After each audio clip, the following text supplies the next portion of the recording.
Hello folks, welcome to Legacy IAS Academy. In this video, we will be discussing a current affair topic presented to you by your faculty, Sushma KP. So what is the topic that we will be looking into today? Times of India had reported an article, forced to pay for bullets that killed their kids. Iranians in India encounter your Tehran horror. Now in this image, whatever you see, we will be discussing in this video about the Iran protests and the state-wise crackdown. First and foremost, why is this topic in news? See, for a while now, Iran has been in news for one or the other thing, when your Israel bombed Iran, when your US bombed Iran. But then afterwards, what happened was, your traders, initially, they came out in protest against rising economic woes, inflation. This soon took a turn and your common people, civilians, all came in together as a protest against the economic woes, rising inflation. As a response to this, the state came down severely with repression. So much so that they have even called it as, if anyone takes part in the protest, it is an act against God and it will be met with the punishment of death penalty. Understanding? So Iran has gone into a severe state-wise crackdown. In this, what has happened, if you observe, largely Iran has tried to isolate it from the outside world.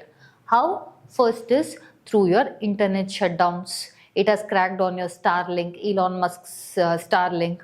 Understanding? Now everyone is worried as to what is the ground reality in Iran. So much so that the Indian embassy in Iran has advised its people to get back to India as soon as possible. Majority, if you see, there are about 3,000 people. About more than 2,300 of them are from your Kashmir alone. So who are the people who are in Iran right now? It is largely your students and pilgrims. So Indian embassy has advised them to leave Iran at any cost and through by any means. By any cost, they mean that through any means, even through your commercial flights. Now, what was the nature of protest initially? Initially, the protest started about unemployment, rising inflation, economic distress, and food insecurity. This was the starting phase. But now, if you see, it has gone for anti-regime movement, battle for survival, fear-driven resistance, and public fatigue. What do I mean by all this? Anti-regime movement. As of now, Iran is ruled by its supreme leader, Ayatollah Khamenei. Understanding? Now, the people who are fighting is, your Iran is led by theocracy. They are feeling that Iran has imposed so much human right violations on them that they want a change of regime itself.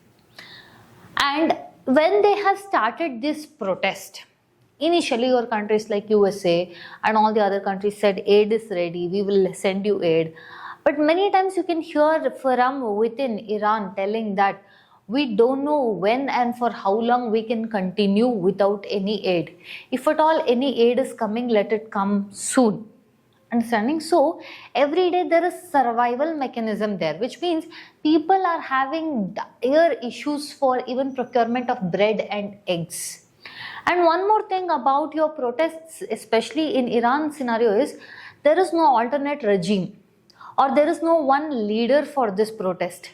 It is more like very fractioned. Fractioned doesn't, there is no one organized. Why? Because they're not able to get help, contact or show what is happening in the ground reality outside. So the protests or your movements like this tend to wear or wean down sooner. How is your state trying to respond? First, let's see from your security perspective. Then we will see from administrative perspective. Look at this.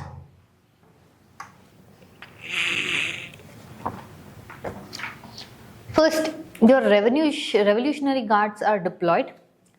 Initially, they used to fire with pellet guns and also now they have moved from that pellet bullets to live rounds are being fired. and it is being fired at women, children. They are making no such distinction as to should we fire or should we not fire. And also live ammunition use has started with daily curfews. The pellet guns are completely phased out. Now when we tell curfews, despite the curfews, people are still coming and protesting. Now this curfews, because of this curfews, there has also been an issue where people are not able to communicate with their loved ones. Now for example, there is a particular family which has sent their daughter to study medicine there. Now the flights have become extremely costly. They have not been able to send flight tickets to any other means, and also they don't know what to do, and in this case they have just held that stay in hostels, do not venture out. They are very afraid as to what is happening. Now if you see with respect to your administrative actions taken by state, it is filled with internet blackout, restricted movement and information suppression. What does that mean? One particular family has claimed that the parents who are living in Iran or Tehran are showcasing that the hospitals are filled with dead bodies.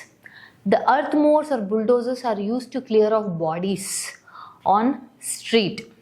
Understanding? And also one of the worst thing is they are not returning the bodies to the families. In order to return the bodies to the families, they are even asking for a particular amount of money.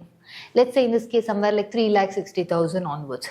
So much so that many authorities are even asking for the bullet fee.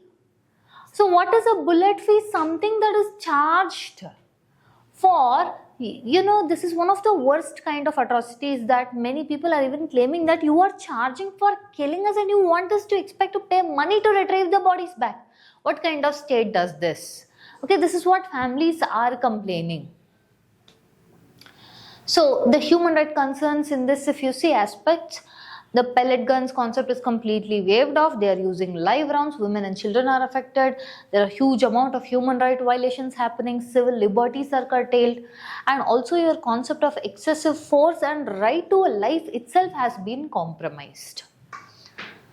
So what is the governance issue we can see here? Excessively militarization of civilian spaces, and also there is a weak accountability mechanism. Where can they go and complain when the state itself is like this, right? And also one important aspect you have to see from global framework perspective is your Iran is a signatory of ICCPR, International Covenant on Civil and Political Rights, and yet it commits issues like this where thousands of people and thousands of lives are lost in the protests. So the concept of right to life and dignity are questioned.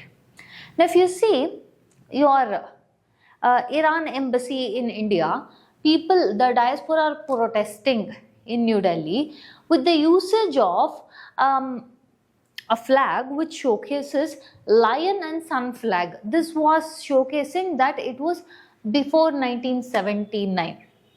Understanding? So this is more like post-revolution identity. Your Ayatollah Khomeini's theocracy, before that it was monarchy under Pahlavi, Reza Pahlavi. So what has Indian embassy in Iran told? Asked Indians to leave Iran, including your students and pilgrims. Around 3,000 Indian students, largely from your Jammu and Kashmir, and many students studying medicine have also been told to leave.